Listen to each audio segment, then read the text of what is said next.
Biodegradable manufacturing unit పెట్టుటకు ఇన్వెస్టర్లు కావాలను. పర్యావరణాన్ని కాపాడడం పట్ల ఆసక్తి ఉన్న వారికి వేగంగా పెరుగుతున్న మార్కెట్ లో తక్కువ బడ్జెట్ లో వ్యాపారాన్ని ప్రారంభించి తక్కువ సమయంలోనే ఎలాంటి రిస్క్ లేకుండా అధిక లాభాలు పొందే ఒక మంచి అద్భుతమైన అవకాశం అందిస్తున్నారు శ్రీ అవని ఎకో లైఫ్. పర్యావరణాన్ని రక్షించడానికి ప్రోత్సహిస్తూ ఎకో ఫ్రెండ్లీ బ్యాగ్స్ బిజినెస్ విస్తరించడానికి దృష్టి కలిగిన ఇన్వెస్టర్స్ కోసం ఎదురు చూస్తున్నాం.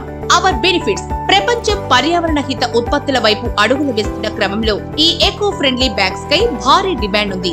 ఈ మార్కెట్ లో మేము ముందంజలో ఉన్నాం. మా ఎకో ఫ్రెండ్లీ బ్యాగ్స్ మొక్కజొన్న కడ్డితో తయారవుతాయి. ఇవి దృఢమైనవి మరియు ఆకర్షణీయమైనవి. మాకు విశ్వాసవంతమైన కస్టమర్ బేస్ ఉంది. రీటైల్ భాగస్వామ్యాల నుంచి కస్టమర్ కార్పొరేట్ ఆర్డర్ల వరకు వృద్ధి చేసే అవకాశాలు అమితంగా ఉన్నాయి. మీ పెట్టుబడి ద్వారా మీరు ఆర్థిక లాభాలు పొందడమే కాకుండా ప్లాస్టిక్ వ్యర్థాలను తగ్గించడం మరియు పచ్చదనాన్ని ప్రోత్సహించడం అనే మానవ కార్యానికి మీరు కూడా భాగస్వాములు అవ్వండి. ఇలాంటి ఓన్ మ్యానుఫ్యాక్చరింగ్ ఇండస్ట్రీ ఏర్పాటు చేయటకు ఇన్వెస్టర్ కోసం ఎదురు చూస్తున్నాము. ఇంకెందుకు ఆలస్యం? వెంటనే ఇన్వెస్ట్ చేసి అధిక లాభాలను పొందండి. మరిన్ని వివరాలకు వెంటనే సంప్రదించండి. Shri Avani eco life, Shri Kedasu Vijay Kumar, chairman. Phone 9704176468.